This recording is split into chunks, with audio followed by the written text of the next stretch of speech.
성경에 보니까 복 있는 사람은 이 시작하는 복 있는 사람에 대해서 딱 두 군데에서 이렇게 이야기를 해요. 구약에 보니까 시편 1편 1절과 2절에 보니까 뭐라 그러죠? 복 있는 사람은 이렇게 이야기해요. 그런데 오늘 신약에 와서 보니까 예수님이 그렇게 이야기해요. 뭐뭐 하는 자는 복이 있다라고. 그러니까 사람이 어떻게 하면 복이 있다라고 이야기를 해요. 그래서 이 두 대표적인 본문을 가지고 오늘 서로 나누려고 하는데, 시편 1편은 복 있는 사람은 악인의 꾀를 쫓지 아니하며 여호와의 율법을 즐거워하며 묵상하는 자다라고 이야기를 선언하고 있습니다. 예수님도 산상수훈에서 복이 있나니라고 이렇게 선언하시면서 하나님께서 주시는 참된 복이 무엇인지를 우리에게 오늘 던지고 있다라고 하는 거예요. 참된 복, 참된 복, 큰 복. 고개를 들고, 제 이름이 큰 복입니다. 별로 감흥이 없으시네. 아니 왜 이 쪼끄를 던져도 오늘 왜 분위기가 다 이상한 것 같아요. 오늘 아침부터 그냥 좀 박수치면서 웃읍시다. 아하하. 뭐 분위기가 다운돼 가지고 다들 우리 옆 사람 인사합시다. 오늘 파이팅 합시다.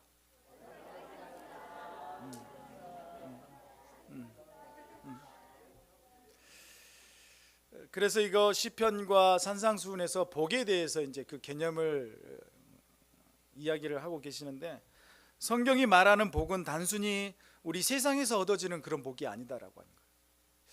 물질적으로 얻어지는 것, 또 뭔가 내가 투자를 하면 얻어지는 복, 이런 복을 이야기하고 있는 것이 아니라 하나님과의 관계 속에서 주어지는 그냥 복이 아니라 영적인 복에 대해서 이야기를 하고 있다라고 합니다. 영적인 복.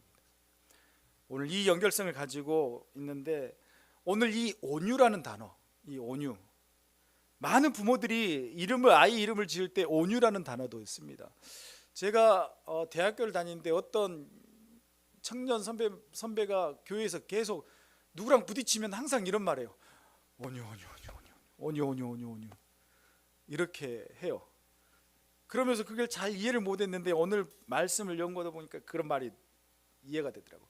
이 온유라고 하는 단어를 우리가 상식선에서 이해를 하면 어떻게 이해를 하고 있죠? 저 사람은 참 온유한 사람이야. 그럴 때 좀 부드럽기도 하고 온순하기도 하고, 또 뭐죠? 조금 소극적인 면도 있고 약한 태도를 가지고 있는 그런 의미를 좀 가지고 있을 때 온유하다라고 이렇게 던질 때가 많아요. 성품이 좀 부드럽고 두리뭉실할 때도 온유하다라고 그래요. 성경에서 말하는 이 온유는 또 다릅니다. 우리가 일반적으로 생각하는 온유와 성경에서 말하는 이 온유는 개념이 달라요. 얘들아 여기를 봐라. 헬라어로 프라우스라고 하는 이 단어가 있습니다. 온유가. 거기에서 말하는 건 뭐냐면 통제된 힘에 대해서 이야기를 해요.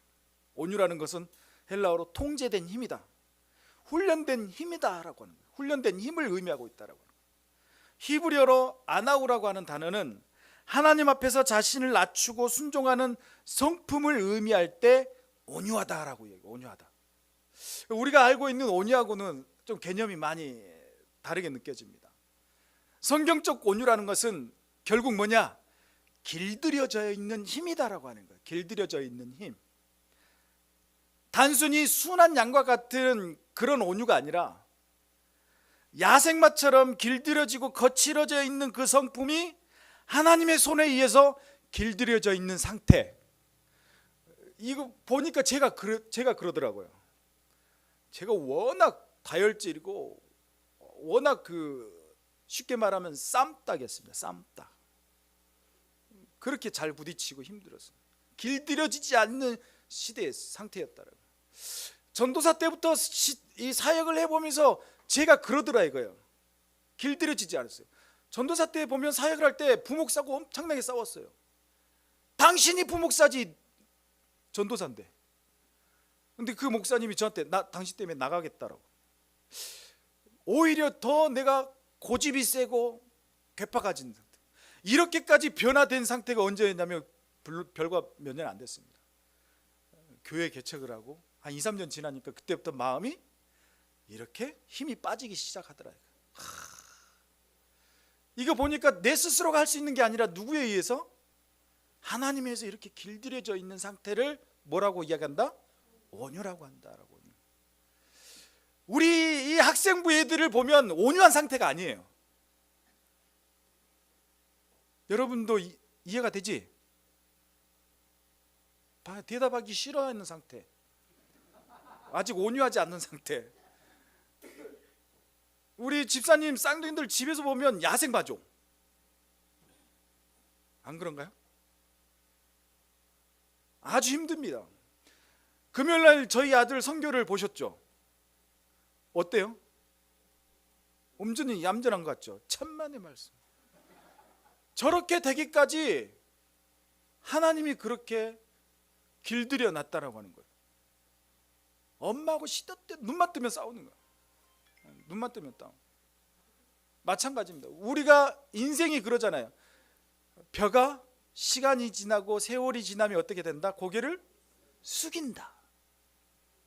그런 것처럼 우리가 거칠고 아직 뭔가가 다듬어지지 않는 상태에서 하나님의 손에 의해서 길들여져 가는 상태, 길들여져 있는 상태, 그걸 온유라고 이야기한다는 거예요. 온유.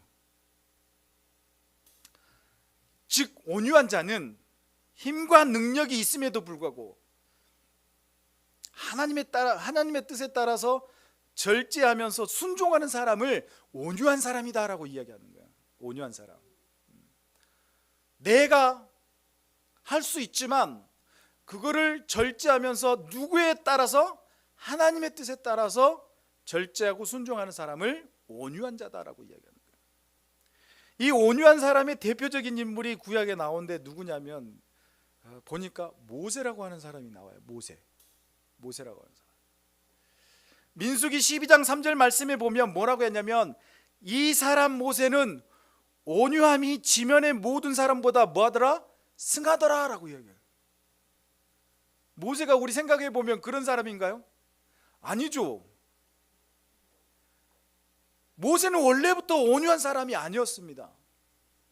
얘들아 너들도 온유해 줄 수가 있다라고 하는 거야.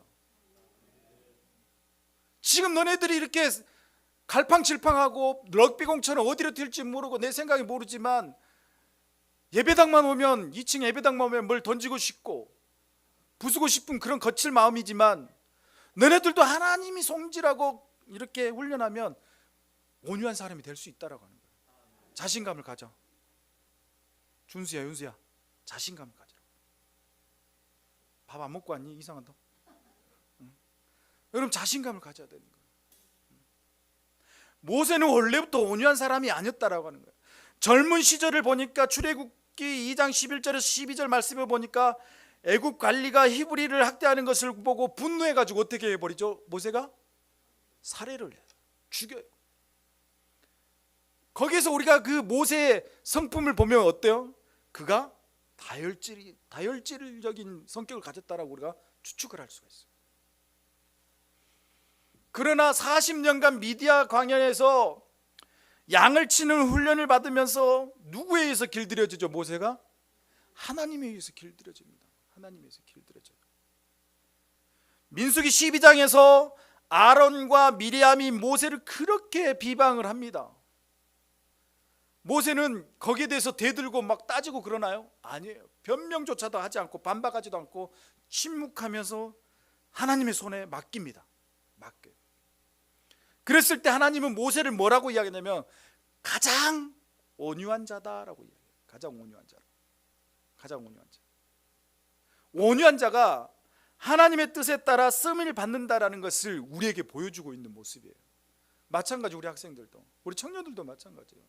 이 학생들과 청년 시절에 내가 아직 인격체가 다듬어지지 않냐고 형성되지 않았지만 하나님을 의지하고 하나님의 훈련 가운데 연단을 받으면서 내가 그렇게 과정을 거쳐가면 오늘 하나님이 모세에게 했던 말처럼 여러분들에게도 가장 온유한 자가 여기 앉아있다라고 이야기하실 수 있을 거라요.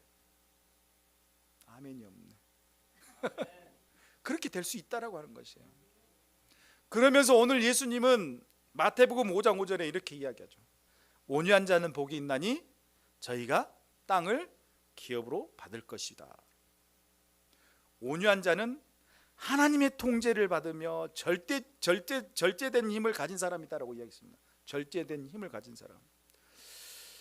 예수님은 이 말씀을 시편 37편 11절 말씀에 이렇게 이야기합니다.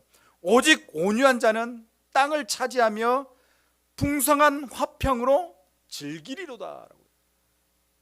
다윗은 이 시편 37편에서 악인은 뭐라고 했냐면 결국 사라지고 온유한 자가 땅을 차지할 것이다 라고 강조를 해요. 자, 성경에서 보니까 시편을 보니까 복 있는 사람은 뭐라 그러죠?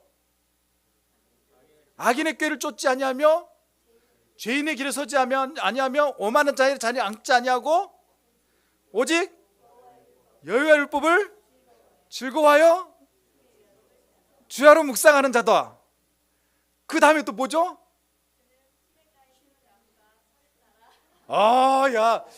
야, 청년회장입니다. 어젯밤에 제 방문을 두드리더라고요. 뭐하러 왔니? 목사님 뭐 혹시 배고픈 줄 알고 뭐 사왔니? 그러니 아니요, 제가 큐티를 해야 되는데 큐티책 좀 주세요. 가지러 왔더라고요. 청년회장이 생각이 바뀌었어요. 요즘 열심히 하나님 말씀을 연구하고 있습니다. 청년부 부흥할 줄로 믿습니다. 이렇게 시편을 읽다 보면 악인은 뭐라 그러냐면 바람에 나는 겨와 같도다라고 해요. 복 있는 사람은 어떤 사람이에요? 의인으로 표현하고 있고, 복이 없는 사람은 뭐라 그래요? 악인으로 표현하고 있다는 거예요. 결국 성경에서는 온유한 자는 의로운 자와 같다라는 거예요. 의로운 자, 하나님의 나라를 유업으로 받을 것이다라고 이야기해요. 그런데 악인은 바람에 나는 겨와 같다 그래요. 거기에 보니까 우리 말씀을 보니까 뭐라고 이야기하냐면 복 있는 사람은 땅을 기업으로 받을 거지만 악인은 바람에 나는 겨와 같이 사라질 거라고 이야기해요. 사라질 거라고. 하나님 앞에 길들여지고 세워지는 자는, 온유한 자는 하나님 앞에 칭찬을 받고 땅을 기업으로 받을 거지만 하나님 앞에 버림을 받고 그 온유한 자가 되지 못하면 어떻게 된다? 바람에 나는 겨와 같이 사라진다라고 이야기합니다.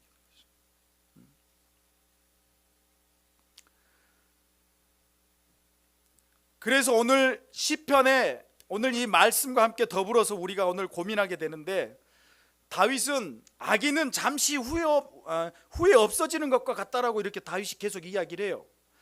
악인이 그만큼 악한 것이 교만한 것이 바람에 나와 같이 사라지는 것처럼 다윗은 온유한 자는 땅을 기업으로 받지만 이 온유한 자가 어떤 자가 돼야 되냐면 의인과 같은 자가 돼야 된다라고 이야기하는 거예요. 의인과 같은 자. 다시 말해서 온유한 자는 복이 있나니 이렇게 말하지만 좀 더 이야기하면 어떤 자? 의인은 복이 있나니, 그렇게 이야기할 수도 있다라고. 의인은 어떤 자라 그래요? 하나님의 말씀을 묵상해야 되고 하나님 앞에 길들여져야 되고 하나님 앞에서 절제해야 되고 하나님 앞에서 어떻게 해야 돼요? 믿고 기도하고 가야 되는 거예요. 이런 사람이 어떤 사람이다? 복이 있는데 그 복 있는 사람은 뭘 받을 것이다? 땅을 기업으로 받을 것이다 라고 해요. 땅을 기업으로. 자, 그렇다면 땅을 기업으로 받는다라고 했는데 도대체 땅이 뭐냐? 땅이 뭐냐? 땅 때문에 요즘도 전쟁이 일어나고 있습니다. 땅. 어렸을 때 저희들도 놀았던 기억 중에 하나가 뭐냐면 여러분 잘 아는 땅 따먹기. 땅 따먹기는 정말로 여러분들이, 우리 학생들하고 청년들은 뭐죠? 그 개념이 부루마블. 땅 따먹는 게. 근데 어렸을 때는 우리는 그런 것도 살 돈이 없으니까 그냥 땅에다가 그냥 이거 돌 튕겨가서 그냥 자기 땅 그려가지고 먹는 거. 이 땅 따먹기. 어렸을 때 친구와 싸울 때 어때요? 걔가 항상 우리 집 앞에 도로를 건너가야 돼요. 근데 줄을 쫙 끊었어. 너 여기 지나갈 때마다 나한테 뭐 먹을 거 하나씩 주고 가. 내 땅도 아닌데. 이 땅이라는 거에 대해서 상당히 어렸을 때부터 우리가 그렇게 개념을 가지고 있었습니다. 몽골을 가보면 몽골은 어린이가 태어나면 땅을 줘요. 좋죠. 근데 그 땅이 어디 있는지 몰라요. 땅이 몽골이 우리나라의 17배이기 때문에 제발 태어나면 거기 가서 좀 살면서 도시를 형성해 달라고 땅을 줘요. 그렇지만 안 가요. 너무 척박한 땅이기 때문에. 성경에서 이 땅은 단순히 우리가 아는 물리적인 그런 토지를 의미하고 있는 것은 아니다라고요. 땅을 기업으로 받는다라는 의미를 두 가지 측면에서 이야기를 하는데, 미래적인 의미를 바라봤을 때 계시록 21장 1, 2절 말씀에 보면 새하늘과 새 땅에 대해서 이야기해요. 새하늘과 새 땅.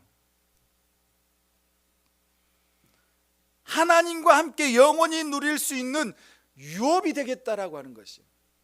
유업. 또 하나는 현재적 의미로서 뭐라고 하냐면 하나님의 다스림 안에서 평강과 은혜를 누리는 삶을 의미한다라고 하는 거예요. 내가 예수를 믿음으로 말미암아, 하나님을 믿음으로 말미암아 내 지금 삶이 하나님 안에서 다스려지고 있기 때문에 내 삶이 평안하고 은혜가 넘쳐진다라고 하는 것이에요. 이런 의미를 가지고 있다라고 하는 것이에요.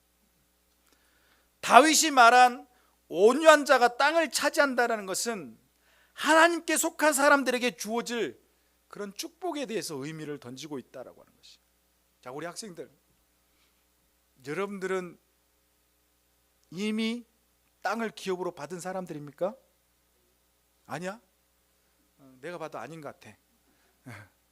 하지만 지금부터 여러분들이 신앙생활을 하고 예배 열심히 드리고 주일만 딱 되면 눈 떠지면 교회 간다라는 생각이 여러분 안에 머물러 있을 때, 훈련되어질 때 여러분들도 하나님이 그렇게 주시고자 원하는 땅을 기업으로 받을 수 있다라고 하는 것이. 자, 그렇다면 오늘 온유한 자에 대해서 계속 이야기를 하고 있는데, 그러면 이 온유한 삶을 어떻게 살아야 되느냐? 이게 오늘 포인트인 거예요. 세 가지를 이야기할게요. 따라합시다. 첫째, 예수님께 배워야 된다. 온유한 삶은 다른 사람한테 배울 필요가 없어요. 누구한테 배워야 된다? 예수님한테. 우리 여기 앉아있는 학생들 따라합시다. 예수님께. 아니, 여기 있는 학생들만. 예수님께. 좀 크게 해봐. 예수님께. 아니, 다 같이 해야지. 예수님께 배우자. 그래. 천불이 날려고 합니다. 대답 잘하면 목사님 이따 치킨 사줄게. 이러면 안 되는데, 예배 시간에. 자, 집중. 마태복음 11장 28절에서 30말씀에 뭐라고 하냐면 예수님이 이렇게 이야기합니다. 나는 마음이 온유하고 겸손하니 누구한테 배워라? 내게 배우라라고 이야기해요. 할렐루야. 온유한 삶은 다른 데서 배울 필요가 없다라고 하는 거예요. 온유한 마음을 가지고 있는 사람이 누구라 그래요? 예수 그리스도라고 해요. 예수 그리스도께 온유한 것을 배워야 되고 거기서 얻어진다라고 이야기하는 거예요. 학교 가서 온유한 게 배워지는 게 아니라고 이야기하는 거예요. 즉 누구? 예수님에게 배워야 된다. 여러분, 예수님을 많이 사랑하시기 바랍니다. 온유한 삶은 예수님을 닮아가는 삶이다라고 하는 거예요. 온유한 삶은 예수님을 닮아가는 삶. 5장 5절 말씀에 온유한 자는 복이 있나니, 이 말은 뭐냐면 예수님을 닮아가지고 살고 있는 그런 자들에게 복이 있다라고 하는 것이에요. 예수님을 닮아가는 삶. 모세가 거칠고 힘들었지만 광야에서 하나님 앞에 훈련되어지고 겸손해지고 낮아졌을 때 결국 이게 뭐냐? 예수님의 삶을 닮아가는 것이에요. 이런 예수님의 삶을 닮아가는 자들은 뭐가 있다? 복이 있다라고 하는 것이에요. 다른 거 아니에요.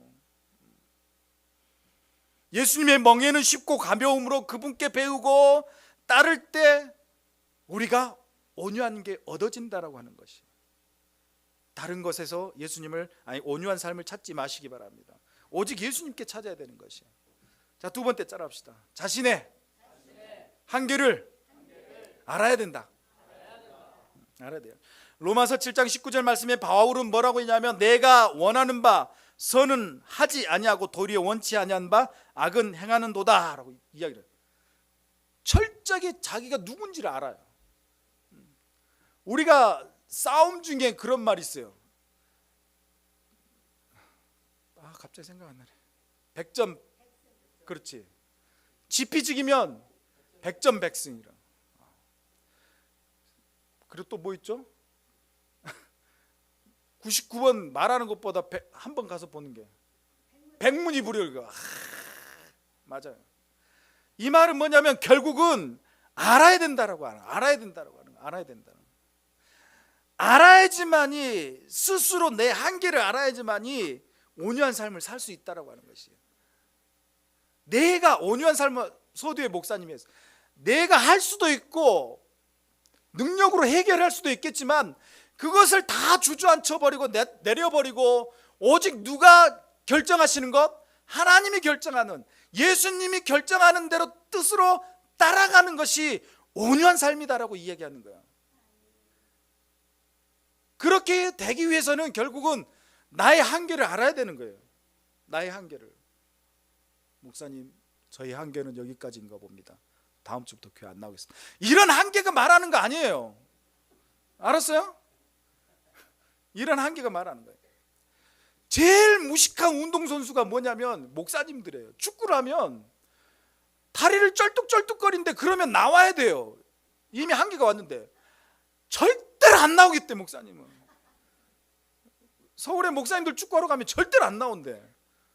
자신의 한계를 나는 뛰어넘어야 된대. 그거는 자기의 그런 병나요. 병나. 마찬가지예요. 하나님의 기적과 하나님의 일하심은 나의 한계 속에서 모든 걸 던져버렸을 때 그때서야 비로소 일어나게 되어집니다. 온유한 삶이라고 하는 것은 나의 한계를 알고 그냥 내려놓을 때, 하나님의 훈련된 그 삶으로 들어갈 때 비로소야 그때서야 내가 온유한 삶을 살게 되어지더라 이거예요. 자신의 연약함을 깨닫고 예수께 나아가는 여러분들 되시기 바랍니다. 세 번째 따라합시다. 성령을 쫓아 살아가자. 갈라디아서 5장 22절에서 23절 말씀에 어떤 게 나오냐면 성령의 열매가 나옵니다. 성령의 열매가 뭐죠? 사랑은 다 알아. 히라. 이거 다 외울 수 있는 분 계신가요? 그래요? 장로님, 권사님 저녁에 맛있는 거 사주십시오. 그런데 맨 마지막에 보면, 맨 마지막이 중요해요. 맨 마지막에 뭐가 나와요? 절제와 온유와 절제. 온유와 절제가 두 개 나와요. 이 온유와 절제 두 개가 나오는데, 이 온유와 절제는 우리가 보면 온유와 절제 두 개가 나오는데 결국 이건 동전의 양면과 같다라고 하는 것이. 동전의 양면과 같다라고 하는 것이. 끊임없이 두 개가 같이 따라다닌다라고 하는 것이에요.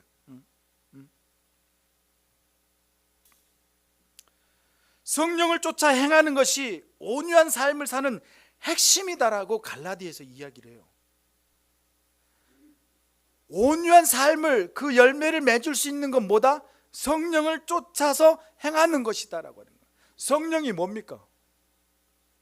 하나님, 예수 그리스도 아닙니까? 결국은 그분의 삶의 안으로 들어가서 그 삶을 사는 것이 바로 온유한 삶이다. 온유한 열매를 맺어지는 것이다라고 이야기하는 거예요. 이해가 되니 얘들아? 성령의 다스림 안에 있을 때 참된 온유함이 우리 안에 나타나게 되어진다라고 하는 것이에요. 결국 오늘 결론을 맺겠습니다. 결국 오늘 온유한 자는 어떤 자들이냐? 하나님 앞에 내가 길들여지고 다스려지고 또한 하나님 안에 예수 그리스도의 삶을 살아가는 것, 성령을 쫓아 살아가는 삶, 이게 바로 온유한 자의 삶이다라고 하는 거예요. 이러한 것을 가지고 살아가는 사람이 뭐가 있다? 복이 있다라고 하는 거예요. 복이 있다라고. 이런 복이 있는 사람은 무엇을 받게 되어진다? 새 하늘과 새 땅, 그리고 현존하는 미래, 지금 현존한 시점에서는 주님이 내 안에 있다라고 하는 거예요. 그렇기 때문에 내가 평안하고 쉼이 있다라고 하는 것이. 이해가 됐나요? 그래서 우리는 온유한 자가 돼야 된다라고 하는 것이죠.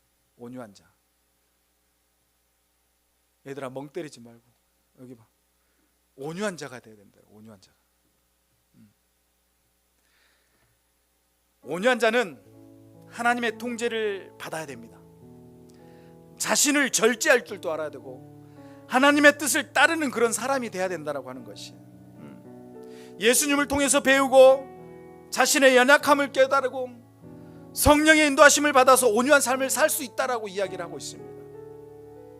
온유한 자가 땅을 기업을 받는다라고 했을 때 우리가 생각하는 단순한 그런 물리적인 그런 축복이 아니라 하나님께 주시는 그런 영적인 하늘과 상급의 보상금을 우리에게 준다라고 이야기하는 것이, 여러분, 이 땅에서 힘들기도 하고 지칠 때도 있고 괴로울 때도 있지만 그럼에도 불구하고 우리가 온유한 자가 돼야 된다라고 하는 것이죠. 왜? 주님이 주시고자 원하는 땅의 기업을 물을 자가 우리이기 때문에. 우리 옆 사람을 바라봅시다. 당신은 참으로 온유한 자입니다.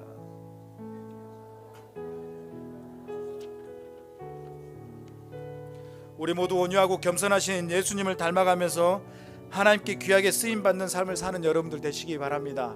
아멘.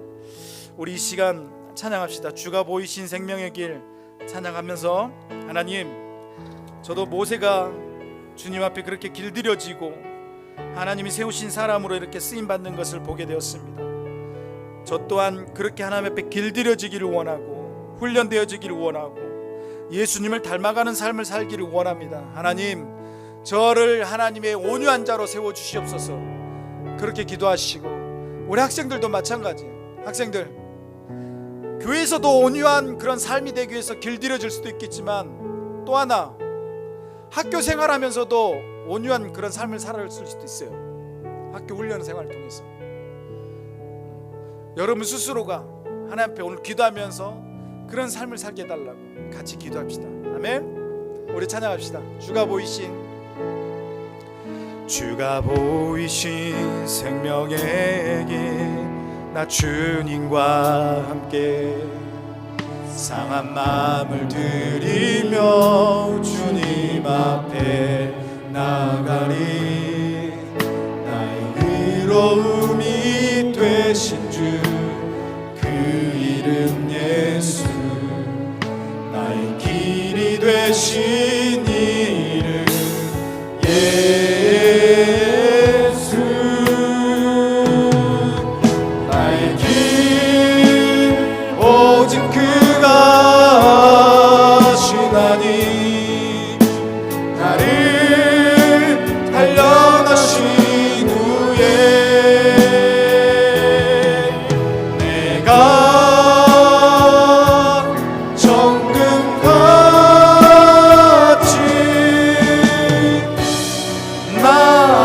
나의 길 오직 그가 하시나니, 나의 길 오직 그가 하시나니, 나를 단련하신 후에 내가 정금같이.